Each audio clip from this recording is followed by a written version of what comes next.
Shri M P Rajesh ഒരു കാര്യം വ്യക്തമാക്കണം. എം ശങ്കരൻ നമ്പൂതിരിപ്പാട് തുടങ്ങി വെച്ച ജനകീയ ആസൂത്രണ പദ്ധതി കേരളത്തിൽ പരാജയമാണ് എന്ന് വ്യക്തമാക്കാൻ ശ്രീ എം പി രാജേഷ് തയ്യാറാവണം. കാരണം ജനകീയാസൂത്രണ പദ്ധതിയിൽ എന്താണോ ഇടതുപക്ഷം വിഭാവനം ചെയ്തത്, എന്താണോ CPM കേരളത്തിലെ ജനങ്ങളുടെ മുന്നിൽ വെച്ചത്, അതെല്ലാം വിരുദ്ധമായിട്ടാണ് ഇന്നത്തെ ഈ സർക്കാരിന്റെ നടപടി. അപ്പോൾ ജനകീയാസൂത്രണ പദ്ധതി പരാജയമായിരുന്നോ? ജനങ്ങളിലേക്ക് അധികാരമെത്തിക്കാൻ, താഴെത്തട്ടിലേക്ക് അധികാരമെത്തിക്കാൻ, അധികാര വികേന്ദ്രീകരണം ലക്ഷ്യമിട്ട് കൊണ്ടുവന്ന ജനകീയ ആസൂത്രണം പരാജയമായിരുന്നു എന്നുള്ള സമ്മതിക്കലാണോ സർക്കാരിന്റെ പുതിയ നയം മാറ്റം എന്നുള്ളത് കൂടി എം പി രാജേഷ് വ്യക്തമാക്കണമെന്ന് ഭാരതീയ ജനതാ പാർട്ടി ആവശ്യപ്പെടുകയാണ്.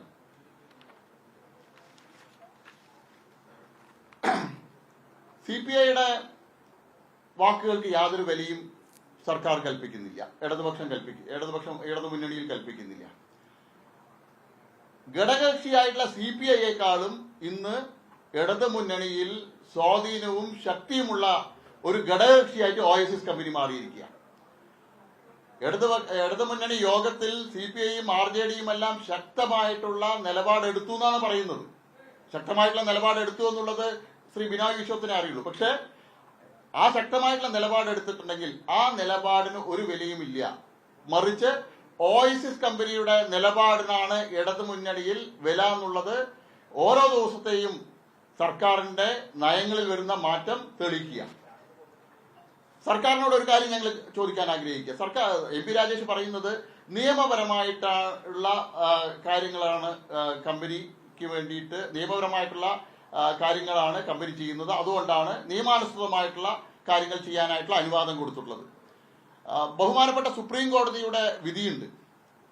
ഒരു തവണ പരിസ്ഥിതി മലിനീകരണമെല്ലാം നടത്തി ലൈസൻസ് റദ്ദു ചെയ്ത കമ്പനികൾ, വ്യവസായ സ്ഥാപനങ്ങൾ അവർ പുതിയതായിട്ട് ലൈസൻസിന് അപേക്ഷിക്കുന്ന സമയത്ത് അവർക്ക് ലൈസൻസ് അനുവദിക്കുന്നതിന് മുമ്പായിട്ട് പരിസ്ഥിതി ആഘാത പഠനം, അതുപോലെ തന്നെ സാമൂഹിക ആഘാത പഠനം ഇതെല്ലാം നടത്തണം.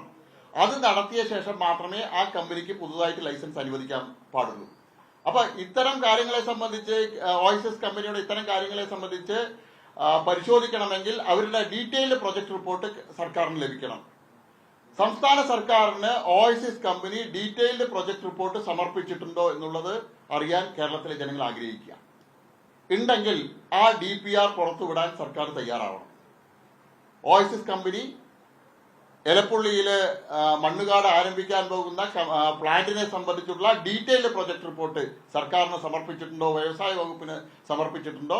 ഉണ്ടെങ്കിൽ ആ ഡീറ്റെയിൽഡ് പ്രൊജക്ട് റിപ്പോർട്ട് പുറത്തുവിടാൻ സർക്കാർ തയ്യാറാവണം. അല്ലെങ്കിൽ എന്തിന്റെ അടിസ്ഥാനത്തിലാണ് സംസ്ഥാന സർക്കാർ OSS കമ്പനിയുടെ പ്രവർത്തനം നിയമാനുസൃതമായിരിക്കും എന്നുള്ള ഉറപ്പ് ജനങ്ങൾക്ക് നൽകുന്നതെന്ന് വ്യക്തമാക്കാനും തയ്യാറാവണം.